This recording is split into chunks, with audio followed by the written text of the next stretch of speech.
ایک جگہ میں جلسے میں گیا شیوپوری، گرمی کا زمانہ تھا، کپڑے پسینے سے بھیگے تھے۔ ایک آدمی میلانی اسٹیشن پہ مجھے لینے کے لیے موٹر سائیکل سے پہنچا، اور جب لے کے چلا ہوا لگی تو بڑا سکون مجھے ملا۔ تو ہم سوچیں اتنا اچھا لگ رہا ہے، سکون کا ماحول بن گیا، چلا اس سے کچھ بات چیت کری، ورنہ ایک بھائی نہ جائے، پتہ نہیں کہاں سے کہاں پہنچا دے، تقریریں رہی۔ تو اسے ہم بتیایا، ہم نے کہا بھیا کہاں رہتے ہیں؟ ہم صاحب شیوپوری رہتے ہیں۔ نے کہا کیا نام؟ تو ویسے ہی گفتگو ہوتی، کہاں رہتے، نام کیا ہے، کرتے کیا ہو؟ ہم نے کہا کیا نام؟ آج بھلا۔ ہم نے کہا بھلا؟ ہم نے کہا اور کوئی نام؟ بن ماذا کیا ہے نام؟ ہم سمجھتے ہیں معاملہ کوئی گڑبڑ۔ تو ہم پوچھیں بھیا تو کس کے امت میں؟ جب پوچھا کس کے امتی ہو تو کہا تھے کہ مولوی جانے ہمیں نہیں پتا۔ جوان ہو گیا، اور جلسے کا ممبر ہے، کمیٹی کا کہتے کہ ہمیں نہیں پتا مولوی جانے۔ ہم آگے کچھ نہیں بولے، ہم کہا اس سے کچھ بولنے پہ کہا۔ جب وہاں گئے بیٹھے تھے، افسوس میں ایک آدمی چائے لے کے آیا، میرا چہرہ دیکھ کر کہا موسیٰ کیا بات ہے، وہ غمگین ہے؟ ہم نے کہا وہ کیسا آدمی یار؟ اس سے میں نے پوچھا کس کے امتی ہو تو کہتا مولوی جانا۔ کہنے رہے حضرت آپ چائے پیے ہوئے پیچھے کا ہے جاہل آدمی، تم کا اچھا تمہیں بتاتا ہوں کہ کیا امتی ہو؟ کہتے رہے چائے پیے کو ملکی مولانا باہر سو رہا چائے پیے۔ ہم کہا تم تو وہ سے گڑبڑ۔ بتائیے مسلمان ہیں اور یہی نہیں پتا کہ اللہ نے ہم کو کس کی امت میں پیدا کیا۔ تو علم کی دعا مانگنی چاہیے۔ حضرت امام احمد بن حنبل رضی اللہ عنہ فرماتے ہیں اطلب العلم من المہد، ماں کی گود سے علم حاصل کرو۔ بھیا بہت اچھا بول رہا ہوں، میں گڑبڑ نہ کرو، بہت اچھا میں کہا، کم کرو سے۔ فرماتے ہیں اطلب العلم من المہد، ماں کی گود سے علم حاصل کرو۔ جب ماں کی گود میں پیدا ہو تبھی سے شروع کرو۔ کب تک؟ الی اللحد، قبر تک۔ امام احمد بن حنبل کہتے ہیں جب تک کہ قبر میں تمہارا داخلہ نہ ہو، اس وقت تک تم علم کے حاصل کے کرنے کے پیچھے لگے رہو۔ تو اے لوگوں آئے ہو تو تھوڑی دیر بیٹھو اور محبت سے سنو۔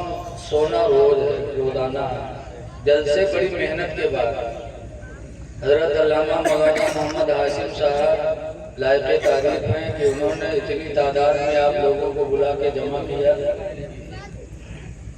تو بڑی محنت سے جلسے ہوتے ہیں۔ سونا روزانہ ہے۔ کسی کہنے والے نے کہا ہے کہ جاگنا ہے جاگ لو افلاک کے سائے تلے، جاگنا ہے جاگ لو افلاک کے سائے تلے،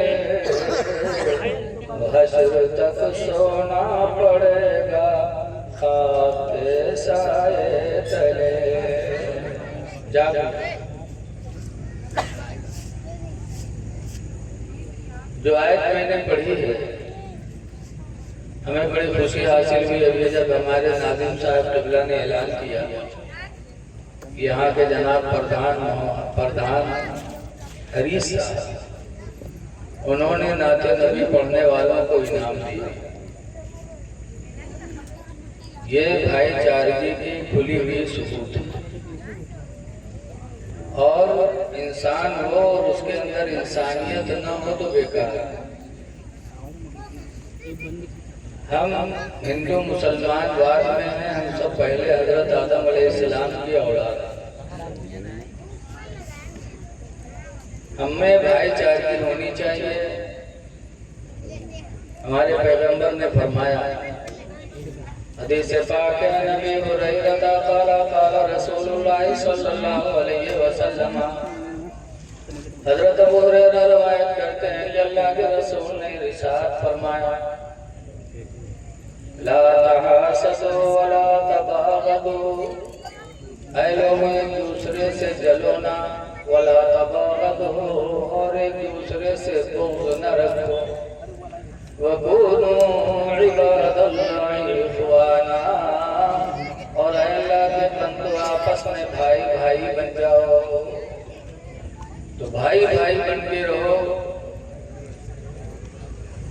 اللہ نے قرآن میں فرمایا یا ایھا الذین آمنوا، اے ایمان والو، لا یسخر قوم من قوم، کوئی قوم کسی قوم کا مذاق نہ اڑائے، کسی قوم کو کوئی قوم گری نگاہ سے نہ دیکھے کہ فلاں برادری کا ہے، یہ فلاں طبقے کا ہے، نہ، جس کو تم گری نگاہ سے دیکھ رہے ہو، قرآن کہتا عسیٰ ان یکون خیرا منہم، ہو سکتا ہے وہ اس سے بہتر ہو جس کو وہ گری نگاہ سے دیکھ رہا ہے۔ کس لباس میں کون ہے کسی کو کچھ پتہ نہیں۔ وَلَا نِسَاءٌ مِّن نِسَاءٍ، اور کوئی عورت کسی عورت کو گری نگاہ سے نہ دیکھے۔ آج کل عورتیں بھی تو ہیں جمع کپڑا پائے گی تو غریب عورت کو گری نگاہ سے دیکھے، سونے کا زیور پا گئے تو غریب عورت کو گری نگاہ سے دیکھے۔ اللہ فرماتا وَلَا نِسَاءٌ مِّن نِسَاءٍ، کوئی عورت کسی عورت کو گری نگاہ سے نہ دیکھے، عسیٰ ان یکن خیرا منہن، ہو سکتا ہے وہی عورت اس سے بہتر ہو جس کو وہ گری نگاہ سے دیکھ رہی ہو۔ الحمدللہ قرآن کی اس آیت پر عمل کر لیا جائے تو تمام جھگڑے فساد سب ختم۔ سیٹی بند کر دو، ایکو بند کر دو، ایکو اگر ہو تو ایکو بند کر دو۔ ہمیں تمہیں سکون چاہیے، جب ہمیں سکون نہیں ہوگا تو ہم روزی بھی صحیح نہیں کما سکتے، عبادت بھی صحیح نہیں کر سکتے۔ سکون ضروری ہے، اور سکون کے لیے ضروری ہے کہ ہم آپس میں ایک دوسرے کے ساتھ اچھا سلوک کریں۔ نبی رحمت صلی اللہ تعالی علیہ وسلم کی زندگی ہمارے آپ کے لیے نمونۂ عمل ہے۔ آج ہماری مسجدیں سونی پڑی ہیں، آج ہمارے مدرسے سونے پڑے ہیں، اور ہم سینہ تان کے کہتے ہیں کہ ہم مسلمان ہیں۔ مسلمان کو صرف اتنا علم ہے کہ ہم کھائیں اچھا سے اچھا اور پہنیں اسی کا نام نہ۔ مسلمان تو اسے کہتے ہیں جو رسول اللہ صلی اللہ علیہ وسلم کی قانون کی زنجیر میں جکڑا ہوا ہو، اس زنجیر سے الگ نہ ہو۔ لیکن آج لوگ سمجھتے ہیں صرف کھانے کے لیے، مسلمان کھانے میں بہت آتا ہے۔ ایک مرتبہ 3 آدمی سفر کیے اور 3 دھرم کے ماننے والے، ایک عیسائی، ایک یہودی اور ایک مسلمان، تینوں سفر کیے۔ راستے میں بھوک لگی، کچھ تھا نہیں، تو کہیں مانگا تو ایک پیالی کھیر کسی نے دے دیا۔ اب کھیر ایک پیالے کھانے والے تھی، اب تینوں بیٹے پنچایت کریں کہ یار کھائے نہیں کا، تینوں لوگ کھائیں گے تو کسی کا بھلا نہیں ہوگا، کم سے کم ایک آدمی کوئی کھا لے تو اس کا بھلا تو ہو جائے گا۔ تو کہا ہاں یہ بات تو صحیح ہے، لیکن ہم 3 آدمی کھائے گے تو یہ ہوا کہ کھیر رکھ دو، سب کوئی سو جاؤ، اور سونے کے بعد اٹھو، اپنا اپنا خواب بیان کرو، جس کا خواب سب سے اچھا ہو وہی کھیر کھا لے۔ تو کھیر رکھ کر کے تینوں لیٹ گئے، عیسائی بھی جلدی لیٹا، یہودی بھی جلدی سوئے کہ خواب دیکھیں گے، پھر اٹھیں گے، خواب بتائیں گے، کھیر کھائیں گے، سو گئے۔ اور مسلمان کا بغیر کھائے کہاں نیند ہوئی، وہ پرا آنکھیں بند کیے چپ کر، اور جب وہ عیسائی یہودی پھوں پھوں کرے لگے تو مسلمان جانے گا کہ تو گہری نیند میں ہے۔ وہ اٹھا، کھیر اٹھائیس، کھیر کھائیس، پانی پیس، کے بعد آرام سے لیٹا، اب اس کو نیند آئی۔ اب وہ دونوں تو بھوکے رہے، جلدی اٹھ گئے، اور ان کا کون ضرورت ہے اٹھیں گے، پہلے سے کام تمام ہے۔ جب دونوں اٹھے تو یہ ہوا کہ بھائی مسلمان کو بھی جگایا جائے اور اس کے بعد خواب بتایا جائے، جس کا خواب اچھا ہو کھیر کھائے۔ اٹھایا تو اٹھا آنکھیں میں ملاوٹ، اس کہا بات کہ میرے خواب بیان کرو، جس کا خواب اچھا ہو کھیر کھائے۔ تو کہا تم لوگ بتاؤ کا دیتے ہو؟ تو عیسائی نے کہا آج میں سو رہا تھا تو میرے پیغمبر عیسیٰ علیہ السلام آئے اور وہ مجھے چوتھے آسمان میں لے کے گئے۔ آج بھی عیسیٰ علیہ السلام چوتھے آسمان پر، چوتھے آسمان پہ لے کے گئے، مجھے ٹہلایا، پھر واپس لائے۔ تو لوگ زمین کا خواب دیکھتے ہیں، ہم نے آسمان کا خواب دیکھا، لہذا وہ کھیر میں کھاؤں۔ تو اس یہودی کہا سنو، تم چوتھے آسمان پہ تھے اور ہمارے پیغمبر موسیٰ علیہ السلام آئے اور انہوں نے ہم کو جگایا اور وہ چھٹے آسمان تک مجھے سیر کرایا۔ آج بھی موسیٰ علیہ السلام چھٹے آسمان، کہا چھٹے آسمان پر مجھے لے کے گئے، میں 2 منزلہ تم سے اونچا تھا، اس لیے میرا خواب تم سے اچھا ہے، وہ کھیر میں کھاؤں۔ اور مسلمان چپ، تو دونوں کے انتری بتاؤ کیا دے دے؟ تو اس نے کہا کیا دے دے؟ میں سویا تو میرے پیغمبر حضرت محمد صلی اللہ علیہ وسلم آئے اور انہوں نے کہا اٹھ، صبح روزہ رکھنا ہے، سحری نہیں کرے گا، جلدی سحری کھا، صبح تجھے روزہ رکھنا ہے۔ تو میں نے سحری کھایا، روزے کی نیت کر لی، سو گیا۔ تو کہا کتا کھائے، کہیں کتا عمر رہے کر، لیکن تو سب صاحب بہت افسوس یار، تم بڑے بے وفا ساتھی نکلے، کم سے کم کھا رہے تھے تو ہم لوگوں کو جگا لیتے۔ تو کہا بہت چلائیں، لیکن تم چوتھے آسمان پر رہے، چھٹے آسمان پر رہے، کتنا چلے؟ مسلمان کھانے میں اتنا اے لوگو، رسول اللہ صلی اللہ علیہ وسلم پیغام ہمارے تمہارے لیے لے کے آئے، نبی کا فرمان سنو۔ حدیث پاک میں نبی ہریرہ تھا، حضرت ابو ہریرہ سے حدیثیں بہت مروی ہیں، جتنی ان سے حدیثیں مروی ہیں شاید کسی اور صحابی سے نہیں۔ حدیث پاک میں نبی ہریرہ تھا، قال رسول اللہ صلی اللہ علیہ وسلم، حضرت ابو ہریرہ کہتے ہیں کہ اللہ کے رسول نے ارشاد فرمایا، من نفس عن مومن کربۃ من کرب الدنیا، جو دنیا میں کسی آدمی کی تکلیف کو اٹھا لے گا، جیسے کوئی بھوکا ہے کھانا کھلا دیا، گھر نئے گھر بنوا دیا، ننگا ہے کپڑا پہنا دیا، بیمار ہے علاج کے پیسے نہیں کسی نے علاج کرا دیا، تو دنیا میں جو کسی کی تکلیف کو اٹھائے گا، نفس اللہ عنہ کربۃ من کرب یوم القیامہ، تو اللہ قیامت کے دن اس کے سر سے تکلیف کو اٹھا لے گا، اللہ اس کے سر سے تکلیف کو اٹھائے گا۔ اس لیے لوگوں چاہتے ہو کہ قیامت میں اللہ ہماری مصیبتوں کو دور کرے تو دنیا میں تم ایک دوسرے کے مددگار بن جاؤ۔ پھر آگے دور فرماتے ہو، من یسر علی معسر، جو کسی تنگ دست پر آسانی کرے گا، جیسے کسی نے آپ سے قرضہ لے لیا، 1 مہینے میں دے دیں گے اور مہینہ پورا ہوا نہیں دے پایا، اب آپ اس کو بے عزت کر رہے ہو، حرام کھانے والے، جھوٹ بولنے والے، میں نے دیا میرا پیسہ دے، نہ یہ نہیں کرنا چاہیے، اس کو مہلت دو۔ 1 مہینے کی مہلت مانگے پھر نہ دے پائے تو پھر مہلت دے دو۔ حضور فرماتے ہیں ایسے ہی مزدور ہے، آج آدمی مزدور لگاتا تو پیچھے پیچھے لگا رہتا کہ بیٹھے نہ پاؤ، تو مزدور وہی میرا کام کرتا، کرا تھا لیکن کموت ہو رہی ہو تو لاگ رہا تھا، نہیں، اس کو مہلت دو، اس کے پیچھے نہ لگو۔ وہاں پر یہ سوچ لو کہ کاش اگر ہم اس کی جگہ پہ ہوتے اور یہ ہماری جگہ پہ ہوتا، ہمارے پیچھے لگتا تو ہم کو کتنی تکلیف ہے۔ حضور فرماتے ہیں، من یسر علی معسر، جو کسی تنگ دست پر آسانی کرے گا، یسر اللہ فی الدنیا والآخرہ، تو اللہ تعالیٰ تعالیٰ دنیا اور آخرت میں اس پر آسانی فرمائے گا۔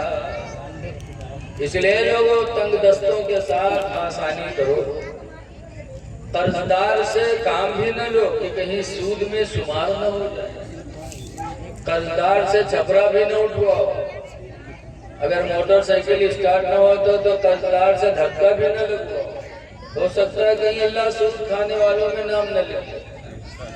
اپنے امام حضرت امام اعظم ابو حنیفہ کی زندگی دیکھو، کوفہ کے قبرستان میں تشریف لے گئے، ایک آدمی کا جنازہ تھا، رکھ رہے تھے لوگ، دھوپ بہت تیز تھی، تو ایک مکان تھا قبرستان کے قریب، تو اس کی دیوار کا سایہ تھا، تو دو ایک لوگ بیٹھ گئے، امام اعظم دھوپ میں کھڑے ہیں، لوگوں نے کہا حضور آپ آ جائیے سائے میں بیٹھ جائیے، تو امام اعظم نے کیا کہا؟ امام اعظم نے فرمایا تھا سنو، یہ جو میرا قرضدار، یہ جو مکان مالک ہے نا، یہ میرا قرضدار ہے، میرا قرضہ بھی دے نہیں پایا، اگر اس کے دیوار کے سائے میں بیٹھوں گا تو کہیں اللہ تعالیٰ مجھے سود کھانے والوں میں نہ شامل فرما دے۔ امام اعظم اس کے سائے میں نہیں گئے، اور آج افسوس ہے کہ ہم ان کے ماننے والے اور پیسہ دے کر کے ہم سود لیتے ہیں۔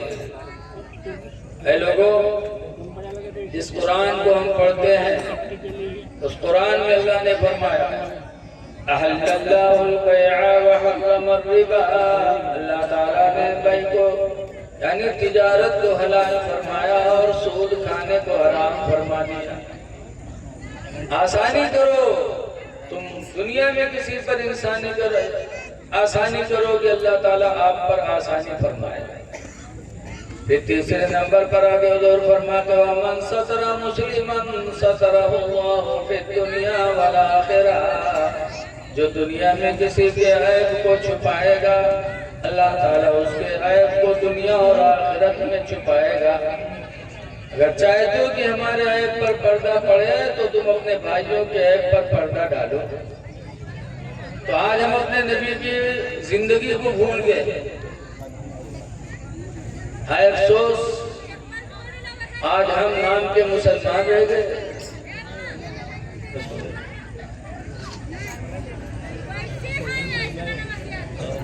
اپنے اندر نبی کی محبت پیدا کرو، محبت نبی بہت بڑی دولت ہے، لیکن چلا کے نہیں صرف چلا دو بلکہ عمل کی جامہ پہنا۔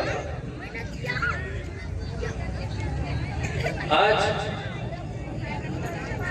ضرورت ہے ہمیں تو دیکھیے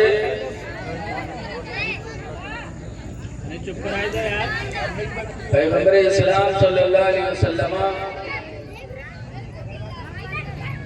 آئے ہم کو آپ کو راہ حق بتانے کے لیے۔ جب نبی کریم صلی اللہ علیہ وسلم تشریف لائے،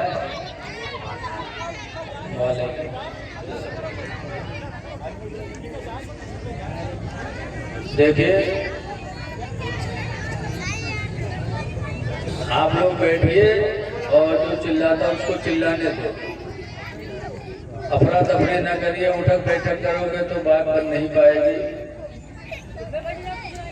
دیکھیے جس نبی کی محفل میں ہم آپ آئے ہیں اس نبی کا پیغام ہم کو آپ کو سننا ہے۔ وہ نبی رحمت کتنے رحم دل تھے، آج ہم انہی کی امت ہیں اور آج ہم بے رحمی کے شکار ہو گئے۔ حضور صلی اللہ علیہ وسلم فرماتے لا یرحم اللہ، اللہ اس پر رحم نہیں فرمائے گا من لا یرحم الناس، جو انسانوں پہ رحم نہیں کرے گا۔ اگر اللہ کی رحمت چاہتے ہو تو رحم کرو، اسی لیے حضور کی ایک حدیث سے حضور فرماتے من لم یرحم صغیرنا، جو اپنے سے کمزور پہ رحم نہ کرے، اپنے سے چھوٹے پہ جو رحم نہیں کرے، وَلَمْ يُوَقِّرْ كَبِيرَنَا، اور اپنے سے بڑے کی عزت نہ کرے، فَلَيْسَ مِنَّا، تو اس کا تعلق ہم سے نہیں ہے۔ سرکار فرماتے اس کا ہمارا کوئی رشتہ نہیں ہے جو اپنے چھوٹے پہ رحم نہ کرے۔ اور اپنے بڑے کی عزت نہ کرے۔ اس لیے اگر نبی سے رشتہ چاہتے ہو تو اپنے سے کمزوروں پہ رحم کرو، اپنے بھائی پہ رحم کرو، اپنے پڑوسی پہ رحم کرو، اور رحم کرنے کے لیے یہ نہ دیکھو کہ یہ ہندو ہے کہ مسلمان ہے، بلکہ اللہ کا بندہ سمجھ کے رحم کرو کہ اللہ تعالیٰ آپ پر رحم فرمائے، درجات بلند کر دے گا۔ سلطان سبکتگین ایک بادشاہ گزرے ہیں، پہلے یہ شکاری تھے، جانور شکار کر کے لاتے تھے، بیچتے تھے، وہی ان کی روزی ہوتی تھی۔ ایک دن گئے شکار کے لیے جنگل میں تو ایک ہرنی اپنے بچے کو بیٹھی دودھ پلا رہی تھی۔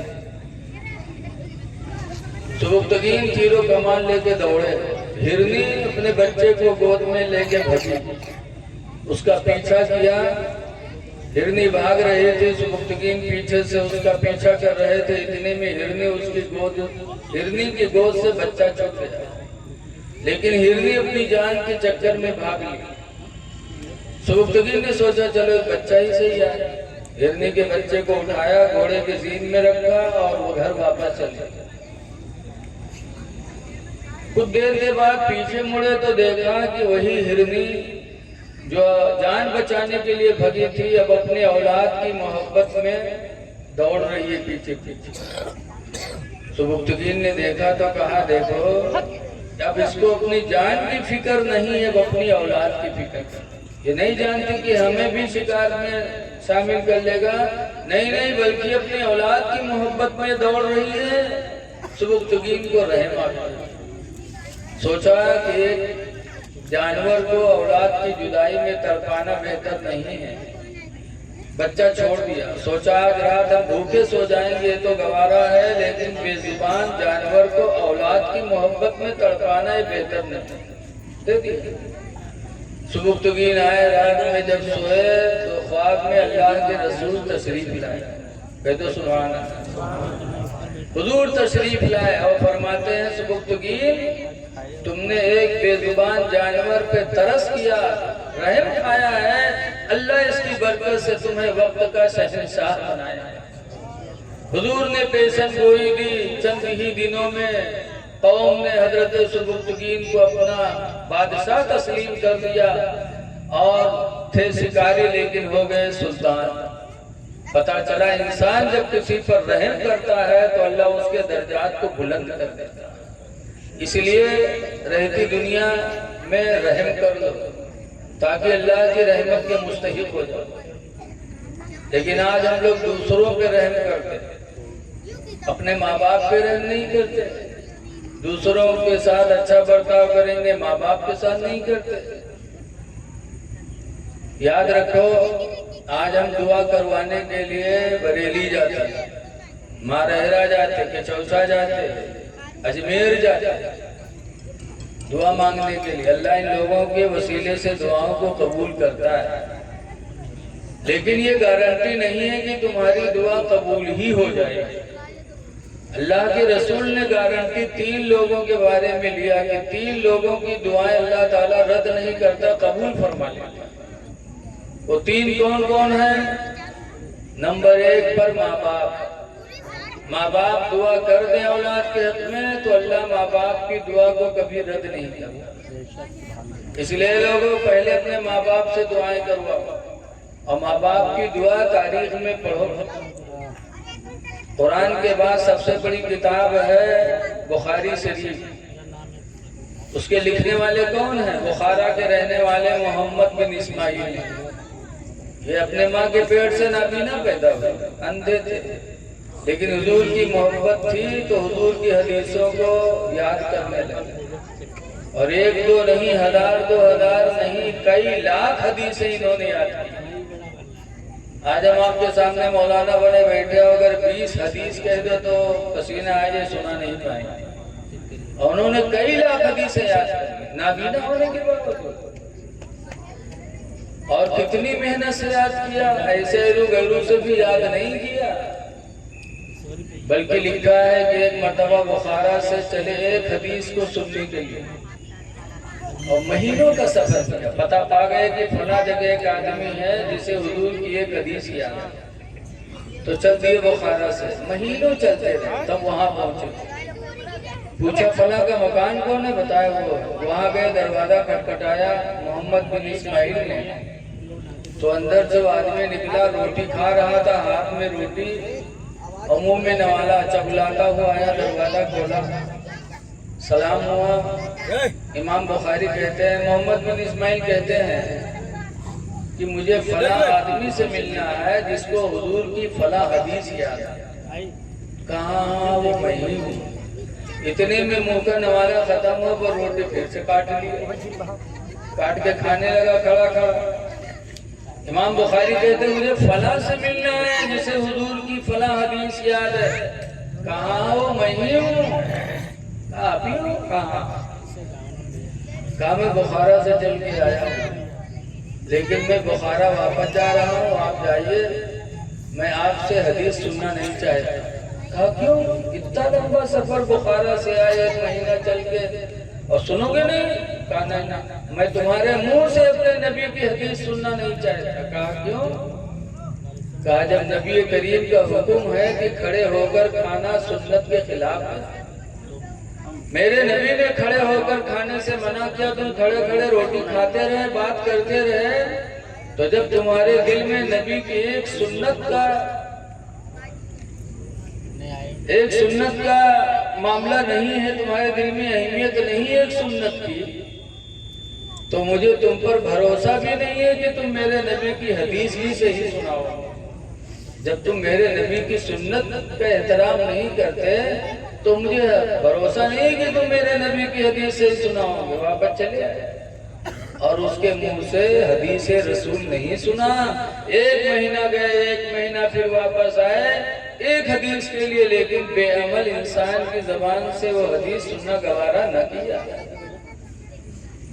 اتنی محنت کے بعد کئی لاکھ حدیثوں کو یاد کیا، آئے پھر اپنی ماں سے کہنے لگے، اماں کئی لاکھ حدیثیں میں نے حضور کی یاد کیا ہے، جب کوئی پوچھے گا بتا دوں گا، لیکن میں مر جاؤں گا تو میرے نبی کی حدیث کون سنائے؟ کہا پھر؟ کہا ماں میں ان حدیثوں کو ایک جگہ لکھ کر کے ایک کتاب بنانا چاہتا ہوں۔ کہا بیٹا تم نابینا ہو، تم سے کام کہاں ہو پائے گا؟ اگر اللہ تعالیٰ تمہارے نصیب میں نعمت لکھی ہوتی تو اللہ تمہیں نابینا نہ بناتا۔